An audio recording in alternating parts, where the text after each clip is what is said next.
we go. My guests are the Bee Gees, Barry and Robin and Morris. They're all here this afternoon. I'm not quite sure whether we should say welcome home or are you having a nice trip? Well, hello, Roger. Welcome home is nice. Yeah. It is welcome home? Yeah.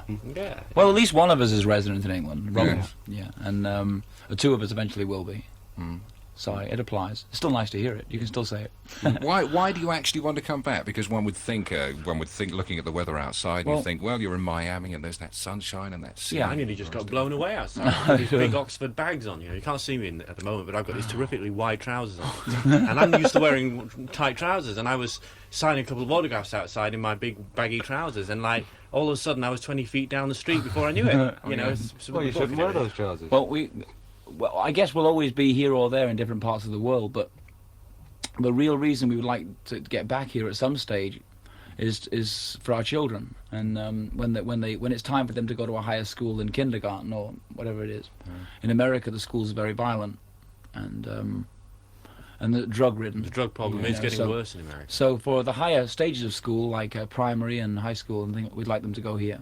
So, as Miami and Florida in general is the area that you really hear about. I mean, well, it is violence. literally now the most violent city in America, and we never thought we'd live in it, but we actually do. And we have our problems here, but nothing on that scale. Right. Well, they're not shoveling them up out of the gutter every day like they are in Miami. You know. Yeah, but not only crazy, that, you know. the riots that they do have here. I mean, riots are terrible wherever they are. But the difference with the riots in England, and you know. American people are the first to say, well, you're having riots too in England. But the big difference is the death rates on riots in England are very, very low. In fact, there's always a big hoo-ha if anyone ever gets killed. Over there, when there's riots, it's the first thing that happens is people get killed, even the police. And because everyone's carrying guns. It's a sticky situation when even the police are quitting their jobs. Yeah. You know. We know we have problems in England, but thank God we're still living in a society in England where the police don't carry guns, and people don't feel they have to carry them because there is not that threat with handguns.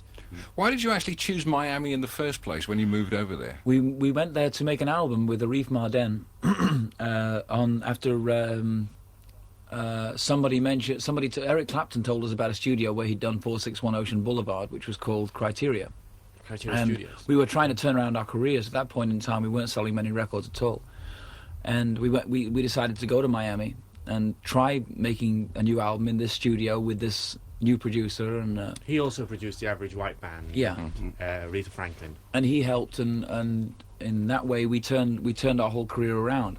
So we've always felt close to Miami for that reason, because nothing was happening to us before that time. Right. So and I also fell in love with the climate and everything, and bought a house there, and just one thing led to another. You know, you just wanted to stay there longer. You know? That album you're talking about, Main Course. Yeah. I mean, that was the turning point, because before that, I mean, It was real quiet. Yeah.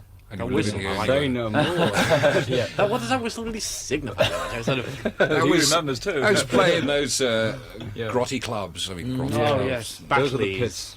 and How's Your Father, and those places. Yes, yes. Well, Well, are I you like to work. terrified? I mean, is it fear of failure that Yeah. going back into that sort of thing that Well, pushes you on now? Don't you think everyone has that? I think everyone does. When you get into a decent position in life, no matter what you do as a living, you have the fear of failure. Every man has it. I think it's part of our macho, whatever we're supposed to be. You know, our metabolism. Whatever situation that arises, that will never happen to us again. In so No. much as that we will never. I mean, if there ever was a situation in our life or our career where that would happen, We would stop being the Bee We would Gees. stop being the Bee Gees completely and concentrate on writing and producing other artists, as we have done in the past 2 years, Yes. with Barbara Streisand and people like that. We've never really felt that the Bee Gees have been the most important thing for the Bee Gees' lives. You know, we had to stop thinking like that a long time ago, once the Bee Gees achieved the things they wanted to achieve. We can't always see ourselves being the Bee Gees forever. I don't think, we really want to be, but we'll always be the Brothers Gibb, and Yes. we'll write and produce for our heart's content until we drop dead. But, we still will probably always bring out the odd Bee Gee record, which... But you won't see the Bee Gees slide into little clubs, No, and, because we won't be around to see that happen. You know, if we sense it, we'll be out. That enormous success that you found when you came back to this country in '67, it happened very quickly. Do you think, looking back on it now, that it all happened too fast, too much? Well, it's hard to look back in retrospect and try to think how it might have been as compared to how it was. It's simply how it was. And when we arrived in England, we were very green, very ignorant of international show business. You know, we'd come from Australia. We did have a #1 single when we left Australia, so we'd like to feel that we were having some sort of success when we left, when we came to England. Not in England, but in the place we'd left. So we felt like we were on our way somewhere, and then we met Robert Stigwood, and everything tied up. We signed with NEMS, and it was very fast after that. Our first hit single was about 3-4 months after that. And it was chaos, and you made too much money too fast, and the fame came very fast, and I think that's what led to us splitting up.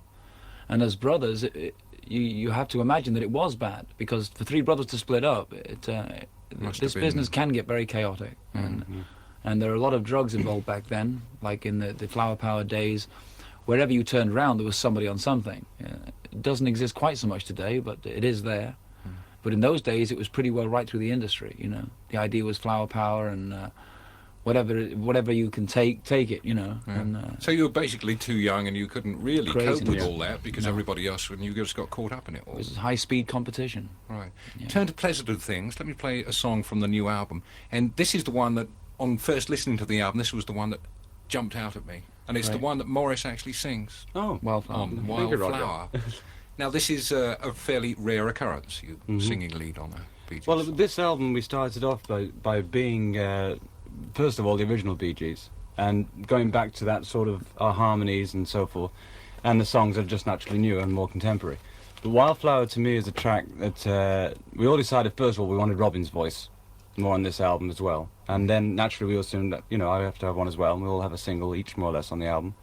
And Wildflower to me was the kind of track I've always wanted to record. It was a sort of, especially with people like Don Felder from the Eagles playing guitar on it, and the sort of acoustic sound and the lovely strings and so forth, and the warmth of it, the vocals, it's the kind of track I always wanted to record, and I'm so glad I got a chance to do it. And here it is.